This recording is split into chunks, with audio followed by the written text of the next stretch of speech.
Hyderabad LB నగర్లో అత్యంత విలువైన సిరీస్ భూములను చేజిక్కించుకున్న ఓ ప్రముఖ రియల్ ఎస్టేట్ సంస్థ ఆనంద నిలయం పేరిట ఆకాశ హర్మ్యాల్ని నిర్మిస్తోంది.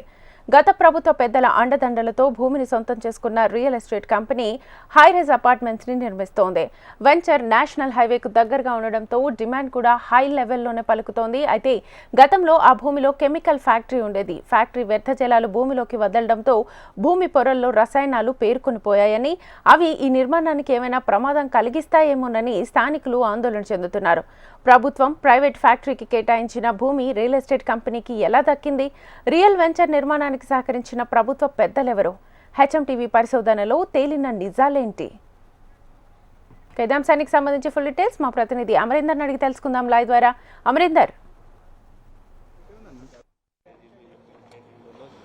శ్వేత, హైదరాబాద్ లోని ప్రభుత్వ స్థలాలే టార్గెట్ గా కబ్జా కోర్లు రెచ్చిపోతున్నారని చెప్పుకోవచ్చు. ఇప్పటికే మనం వరుస కథనాలు నిర్వహించాం. చెరువులపైన చెరబడుతున్న వారందరికి గుట్టు రట్టు చేశాం. హైడ్రా కమిషనర్ దృష్టి కూడా తీసుకెళ్లిన నేపథ్యంలో ప్రస్తుతానికి సరూర్ నగర్ వద్ద ఉన్నాం. మనం వాసవి కన్స్ట్రక్షన్ చూడొచ్చు. ప్రభుత్వ స్థలం ఇది. మొత్తం గతంలో ఏదైతే 37 ఎకరాల భూమి ఉందో ఓ కెమికల్ సంబంధించిన ఫ్యాక్టరీ దాదాపు 30 ఏళ్లకు పైగా మనం చూస్తున్నటువంటి స్థలంలోనే పూర్తిగా ఇక్కడ మొత్తం ఈ చుట్టుపక్కల మొత్తం కూడా కాలుష్య కొర్రలో చిక్కుపోయిన నేపథ్యంలో పరిస్థితులు అయితే ఉన్నాయి.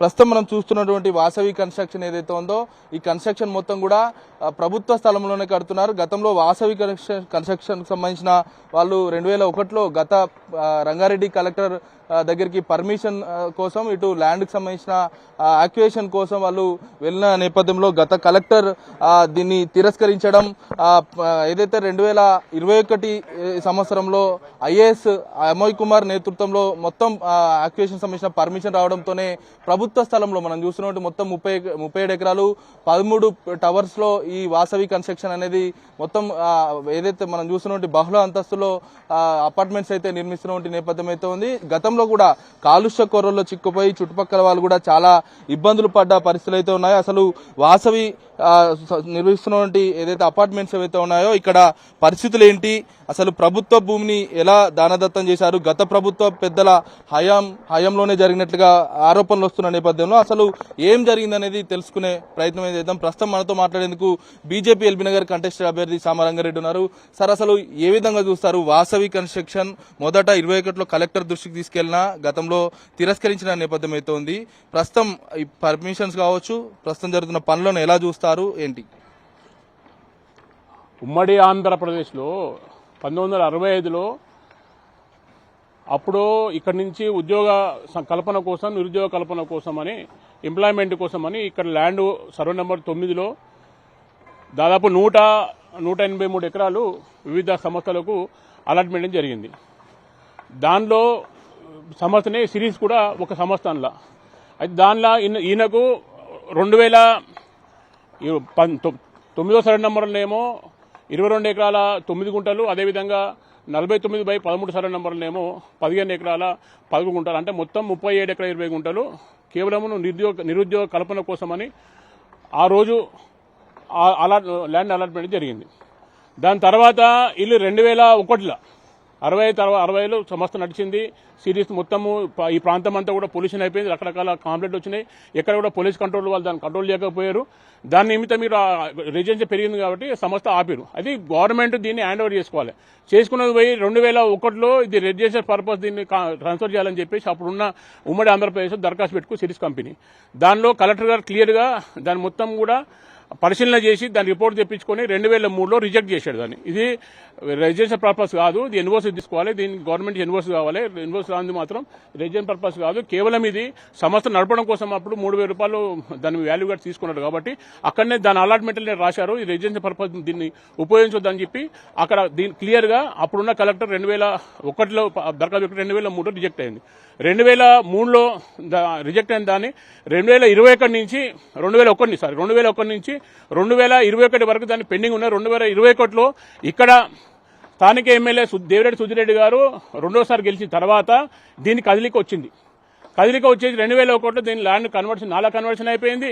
మొత్తము కలెక్టర్ ఎన్ఓసి ఇస్తాడు అభయ్ కుమార్ గారు. అంటే ఒక కలెక్టర్ ఏమో ఇది రెసిడెన్షియల్ పర్పస్ ఉపయోగించొద్దని ఒక కలెక్టర్ ఇస్తే, ఒక కలెక్టర్ ఏమో దీన్ని ఇస్తాడు. ఇంకో విషయం కూడా ఏంటంటే దీని మధ్యలో 2001 నుంచి 2021 మధ్యలో దీని మీద ఒక క్రిమినల్ కేసు అయింది. ఒక రిజిస్టర్ సంబంధించింది, దీని వాల్యూ తక్కువ చూపెట్టి రిజిస్టర్ చేసుకుని చెప్పి క్రిమినల్ కేసు అయితే ది హైకోర్టులో స్వయం అది ఇక్కడ సిరీస్ కంపెనీ ఎవరైనా ఎండి ఉందో ఎండి మీద కేసు అయింది. దాని ఏంటంటే రిజిస్ట్రేషన్ వాల్యూ అది కేవలం 35,000 గజం ఉంటే 13,000 గజం లెక్కనే దీన్ని రిజిస్ట్రేషన్ చేసుకున్నారు. గవర్నమెంట్ రెవెన్యూ దాదాపు ₹1 కోటి పైన గవర్నమెంట్ రెవెన్యూను మోసం చేసిందని చెప్పేసి అక్కడ ఉన్న సబ్ రిజిస్ట్రార్ మీద రిజిస్ట్రేషన్ చేసుకున్న వెండర్స్ మీద వెండి మీద ఇద్దరి మీద అంటే అమ్మినోళ్ళ మీద కొన్నోళ్ళ మీద సబ్ రిజిస్ట్రార్ ముగ్గురు మీద క్రిమినల్ కేసు అయింది. క్రిమినల్ కేసు అయితే దానిలో క్లియర్గా అఫిడేవిట్ వేసాడు. ఎవరైతే సిరీస్ కంపెనీ ఉన్న ఎండి ఉందో ఎండి సిరీస్ కంపెనీ వాళ్ళు ఏం చేశారంటే ఇది రెసిడెన్షియల్ పర్పస్ కాదు, కంపెనీ అలాట్మెంట్ చేసింది కాబట్టి ఇది రేట్ అంత వాల్యూ లేదని చెప్పేసి దాన్ని అప్డేట్ వేసాడు. ఇప్పుడే దానిలో కూడా జడ్జిమెంట్లో కూడా వచ్చింది ఈ నాట్ ఫర్ రెసిడెన్షియల్ ప్రపోజల్ అని అప్పుడు సిరీస్ కంపెనీ చేసిన అఫిడేవిట్ను చూసబెట్టుకొని దాని మొత్తం పురాబాద్ మొత్తం దాన్ని ఎంక్వైరీ చేసిన తర్వాత దానిలో కూడా క్లియర్గా ఆర్డర్స్ వచ్చినాయి. అంటే ఒక పక్క హైకోర్టు దృష్టి కూడా పక్క కోర్టు కూడా మోసం చేశారు. ఒక ప్రభుత్వం అధికారులు ఇక్కడ రాజకీయ నాయకులు కలిపేసి స్థానిక ఎమ్మెల్యే యొక్క ప్రోద్బలంతో అప్పుడున్న ప్రభుత్వం కానీ ఇప్పుడున్న ప్రభుత్వం సహకరిస్తాం. నేను అడుగుతాం నేను వీరు కూడా ఎవరికైతే ఇప్పుడు హైడ్రా అని చెప్పి హడలెత్తిస్తూ ఉంది హైదరాబాద్లో ప్రభుత్వ స్థలాలు కాపాడుతున్న రోజు పేపర్లు చూసి నేను కూడా ఇన్ని న్యాయం చేస్తామని చెప్పేసి వారిని సంప్రదించడం జరిగింది. వారికి కూడా మీ అప్లికేషన్ జరిగింది. ఇది ప్రభుత్వ స్థలము ఈ విధంగా కబ్జా గురైంది.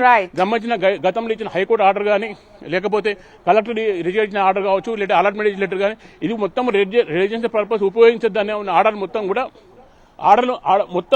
చూడొచ్చు. అంటే ప్రభుత్వ భూములన్నీ కూడా అంటే ఇక్కడ ప్రజా ప్రయోజనాలు మాత్రమే వాడాలి. కానీ ప్రభుత్వ భూములు లేక ఫ్యూచర్ సిటీ అని ఎక్కడో 100 కిలోమీటర్ల దూరం పెడతారు. ఇక్కడున్న భూములను సద్వినియోగం చేసుకోలేకపోతారు, బడా కంపెనీలకు కట్టుబెడుతున్నారు. ప్రస్తుతం ఉన్న ప్రభుత్వానికి మీరు ఏమి హెచ్చరికలు చేస్తారు?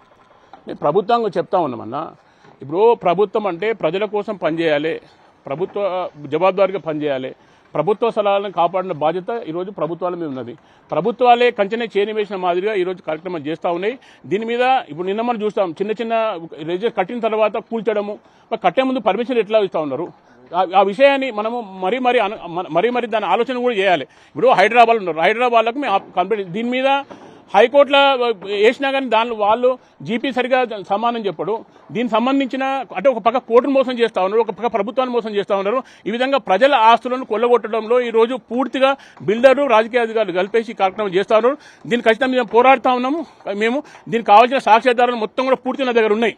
ఎక్కడికక్కడికి వచ్చి నేను దీని మీద మాట్లాడడం సిద్ధంగా ఉన్నా. ఖచ్చితంగా ఇక్కడైనా హైదరాబాద్ కూడా దీన్ని కల్పించుకొని ఖచ్చితంగా ఈ కన్స్ట్రక్షన్ వెనక కొనేవాళ్ళు మోసపోతా ఉన్నారు. ఇప్పుడు కొనేవాళ్ళు కొంటా ఉన్నారు. ఇప్పుడు మంచిగా 33 అంతస్తులు 13 బ్లాక్ కడతా ఉన్నారు, బ్రహ్మాండంగా ఉందని చెప్పేసి ఈరోజు కొనేవాళ్ళు మధ్యతరగతిలో ఎవరో లోన్ కొనుక్కొని బ్యాగ్ కొనుక్కుంటారు. కొనుక్కున్న తర్వాత రేపొద్దున అంటే లేట్ అయిపోయినాక దీన్ని తెలిసినాక ప్రభుత్వము నిజంగా ప్రభుత్వ స్థలమే దీన్ని కూల్చామంటే కొన్నోని పరిస్థితి ఏంది? దీన్ని ప్రభుత్వం స్పందించాలా స్పందించొద్దా? కొనే వ్యక్తులకు ప్రభుత్వం చెప్పండి, ఇది లేదు, ఇది రెసిడెన్షియల్ పర్పస్ కాదు, ఇది ప్రభుత్వ స్థలం కాదు, ఇది ప్రైవేట్ స్థలమే, ఇది పట్ట స్థలమే అని ప్రభుత్వం చెప్పాలి. మరి ప్రభుత్వం చెప్పకుండా ఒక పక్క కలెక్టర్ చేసి తప్పిదానికి అభయ్ కుమార్ మీద ఎంక్వైరీ జరుగుతూ ఉన్నది. మరి అభయ్ కుమార్ గారు చెప్పిన కరెక్ట్ అనుకుంటే మరి ఇవన్నీ కూడా కరెక్ట్ అని లెక్క. ఆయన మీద ఎంక్వైరీ జరుగుతూ ఉన్నది. మరి గత కలెక్టర్ తప్ప ఏమైనా ఆయన ఎందుకు దాన్ని రిజెక్ట్ చేశాడు? కోర్టు తప్ప? కోర్టులో వేసిన ఎవరైతే ఇక్కడ ఉన్న రాజుగారు ఎండీ అవుతుండో సిరీస్ కంపెనీ ఆయన కోర్టుని అప్డేట్ చేశాడు. కోర్టే చెప్పింది నాట్ రెసిడెన్షియల్ పర్పస్ అని క్లియర్గా కోర్టు ఆర్డర్ ఉంది, జడ్జిమెంటే ఉన్నది. అంటే హైకోర్టు తప్పు, అప్పుడున్న అలాట్మెంట్ చేసిన లెటర్ తప్పు. ఇప్పుడు ఇక కేవలం అభయ్ కుమార్ ఒకరే కరెక్ట్ అన్నట్టుగా నడుస్తూ ఉంది. కాబట్టి దీని మీద హైదరాబాద్ స్పందించాలి, ప్రభుత్వం స్పందించాలి. కొనే వ్యక్తులకు ఎవరైతే కొంటా ఉన్నారో మధ్యతరగతి వాళ్ళకు న్యాయం జరిగే విధంగా ఇది ఖచ్చితంగా చేయాలని చెప్పి మేము ప్రధాన డిమాండ్ చేస్తూ ఉన్నాం. ఖచ్చితంగా దీన్ని మళ్ళీసారి చెప్తా ఉన్నాను, దీనికి కావాల్సిన ఇది రెసిడెన్షియల్ పర్పస్ కాదు, ఇది ప్రభుత్వ స్థలమే అని నిర్ధారించడం కోసము నా దగ్గర కావాల్సినన్ని సాక్ష్యాధారాలు ఉన్నాయి. నేను ఎక్కడికంటే కూడా ఈరోజు నేను చెప్పడానికి దీన్ని నిజ నిరూపణ చేయడానికి నేను సిద్ధంగా ఉన్నాను. ఖచ్చితంగా ప్రభుత్వం స్పందించాలని చెప్పి ప్రధానంగా డిమాండ్ చేస్తా ఉన్నాను. ఇది మొత్తంగా శ్యామల రంగారెడ్డి చెప్తున్నారు. మనం చూడొచ్చు, ఒక వాసవి కన్స్ట్రక్షన్ ఈ ఏరియాలోనే మొత్తం పారిశ్రామిక సిరీస్ అనే కంపెనీ పెట్టారు.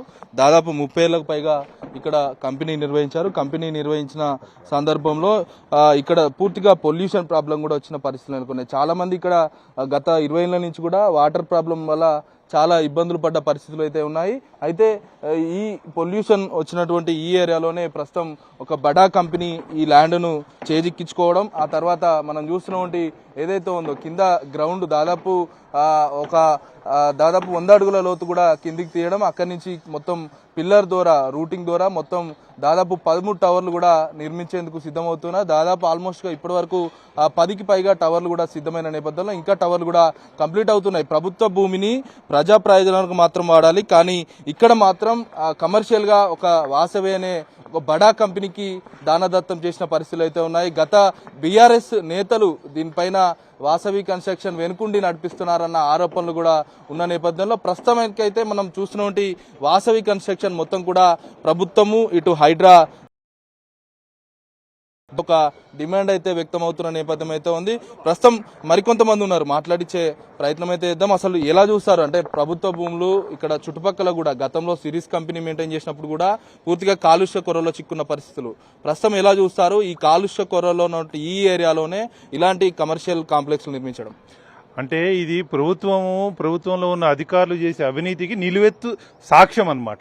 గతం మేము 20-30 సంవత్సరాల నుంచి ఎల్బీనగర్లో ఉంటున్నాం. ఇక్కడ మీరు ఈ కాలనీ చుట్టూ ఎల్బీనగర్ చుట్టుపక్కల ఉన్న ప్రాంతాల్లో మీరు బోర్ వేసి చూడండి, 300 ఫీట్లు 400 ఫీట్లు 500 ఫీట్లు పోయినా మీకు కలుషితమైన నీరే వస్తుంది. ఎందుకంటే అప్పట్లో ఇది కెమికల్ కంపెనీ పెట్టారు. ఆ కెమికల్ అంతా భూమిలో ఇంకిపోయి ఈ రోజు కూడా మేము నీళ్లు తాగాలంటే ఎక్కడి నుంచి మినరల్ వాటర్ ప్లాంట్ దగ్గరకు పోయి నీళ్లు తెచ్చుకోవడం అవుతుంది. ఈ రోజు కూడా సాక్షాత్ 2024 కంపెనీ మూతపడి 20 సంవత్సరాలు దాటినా కూడా ఈ రోజు వరకు కూడా మేము ఇక్కడ తాగటానికి కానీ ఇంట్లో ఉతకడానికి కానీ దేనికి కూడా మాకు ఈ రోజు వరకు కూడా నీళ్ళ సౌకర్యం లేదు. దీనివల్ల ఇది ఒక కంపెనీ, దీనికి ఏదో కెమికల్ కంపెనీ వల్ల దీని ఒక కలుషితం ఈ రోజు కూడా మేము అనుభవిస్తున్నాము. దీని మీద అనేక రకమైన పోరాటాలు చేసినాం. స్థానికంగా ఉన్న బీజేపీ నాయకుల దగ్గరకు పోయి సార్ మాకు ఇబ్బంది ఉందంటే వాళ్ళు ఎప్పటికప్పుడు మా దగ్గరకు వచ్చి మాకు తోడ్పాటు అందిస్తున్నారు. కానీ అధికారుల స్పందన అనేది లేదు. ఒక కలెక్టర్ ఒకటి రకంగా చెప్తాడు, ఇంకో కలెక్టర్ ఇంకో రకంగా చెప్తారు. దీని మీద ప్రభుత్వం ఏం చేస్తుంది? ఇప్పుడు మా లాంటి వాళ్ళు మొన్న మూసీ దగ్గర కొనుక్కుంటేనేమో అట్లెట్లా కొనుక్కుంటారు, మీరు కట్టుకున్న మాకు సంబంధం లేదు అని హైడ్రా అనేది కూలగొట్టింది. అక్కడ కూడా ఉన్నది మా సోదరులే, వాళ్ళు కూడా ఇప్పుడు ఇంత పెద్ద కన్స్ట్రక్షన్ అవుతుంది, కట్టక ముందే ఆపచ్చు కదా. కట్టక ముందు ఆపితే మాలాంటి సామాన్యులు కొనుక్కోరు కదా, కొనుక్కున్నాక మాకు దండగా ఇంత కాలుష్యం పెట్టుకొని ఇప్పుడు వీళ్ళు కొనుక్కుంటున్నారు. వాళ్ళకి తెలియదు, మేము స్థానికంగా ఉంటున్నాం కాబట్టి మాకు తెలుసు నీళ్ళు ఎంత కలుషితమైంది, వాతావరణం ఎంత కలుషితమైంది, భూమి సారథ్యమైంది అనేది. ఇప్పుడు కొనుక్కునే వాళ్ళకి తెలియదు. రేపు వాళ్ళు వచ్చి కొనుక్కున్నాక వాళ్ళు బాధపడతారు కదా. మా యొక్క విన్నతి ఏంటంటే సబ్ రిజిస్టర్ కానీ ప్రభుత్వానికి కానీ ఈ వాసవి కన్స్ట్రక్షన్ సంబంధించిన ఏ ఒక్క ఫ్లాట్ కూడా రిజిస్ట్రేషన్ చేయొద్దు అనేది మా యొక్క కోరిక. ఎందుకంటే వాళ్ళు కూడా మా సోదరులు ఇప్పుడు ఎట్లయితే మూసికాడ బాధపడుతున్నారో రేపు ఇక్కడ కూడా బాధపడతారు. కాబట్టి ఇటువంటిది ఏది కూడా రిజిస్ట్రేషన్ చేయొద్దు అనేది మా యొక్క కోరిక. మరి ప్రభుత్వం తక్షణం స్పందించి దీని ఒక ఉద్యానవనంగా చేయాలని కోరిక. ఎందుకంటే ఎల్బీనగర్లో ఇంత ప్రభుత్వ స్థలం ఎక్కడ లేదు, 33 ఎకరాలు అంటే మామూలు కాదు. దీని ఒక ఉద్యానవనం చేస్తే ఎల్బీనగర్లో దగ్గర 5 లక్షల మంది జనాభా ఉన్నారు. 5 లక్షల జనాభాకి ఎక్కడ స్థలం లేదు. ఎక్కడండి ఫ్లైఓవర్ కింద ఆక్సిజన్ పార్క్ ఎందుకండి, ఇంకో దగ్గర ఇంకో పార్క్ ఎందుకు? ఇంత మంచి స్థలం ఉంటే హైటెక్ సిటీలో ఉన్నట్టు బయోడైవర్సిటీ పార్క్ ఉంది, ఎల్బీనగర్లో కూడా వస్తుంది ఒక బయోడైవర్సిటీ పార్క్. ఇక ప్రకృతి పరంగా మాకు ఆరోగ్యంగా ఉంటాము, ఆహ్లాదకరంగా ఉంటాము. ఔషధ మొక్కలు పెంచండి. ఎక్కడికో మనం అనంతగిరి పోయి ఔషధ మొక్కల కోసం మనం గాలి పీల్చుకుంటున్నాం. ఇన్ని ఎకరాల స్థలం ఉన్నప్పుడు ఇక్కడ ఔషధ మొక్కలు పెంచితే మాలాంటి ఎల్బీనగర్ వాసులు 5 లక్షల మంది, ఈ 3 రాష్ట్రాలకు సంబంధించిన సెంటరు, అనేక రకమైన జనాలు వస్తారు, వాళ్ళందరూ కూడా ఉపయోగపడుతుంది కదా. ఇది ప్రభుత్వం దీన్ని ఎమ్మటే స్వాధీనం చేసుకొని దీన్ని ప్రజలకు ఉపయోగపడేగా చేయాలని మా యొక్క కోరిక అండి. ఇది మొత్తంగా స్థానికుల నుంచి అయితే డిమాండ్ అయితే వ్యక్తం అవుతుంది. ముఖ్యంగా అంటే వాసవి కన్స్ట్రక్షన్ అనేది ఇక్కడ స్థానికంగా రెసిడెన్షియల్ ఏరియా కాదు, కానీ ప్రభుత్వం మాత్రం రెసిడెన్షియల్ ఏరియాగా దీనికి అనుమతులు ఇవ్వడం, ప్రస్తుతం వాసవి కన్స్ట్రక్షన్ ఏదైనా నడుస్తుంది. మొత్తం ప్రాంతం అంతా కూడా కాలుష్య కోరలో చిక్కుంది కాబట్టి ప్రభుత్వ భూమి ఎక్కడ లేదు, కానీ ఇక్కడ ఉంది కాబట్టి ఇక్కడ ఒక చిన్నపాటి పార్కును ఈ స్థలంలో ఏర్పాటు చేయాలనేది అయితే స్థానికుల నుంచి అయితే డిమాండ్ అయితే వ్యక్తం అవుతుంది.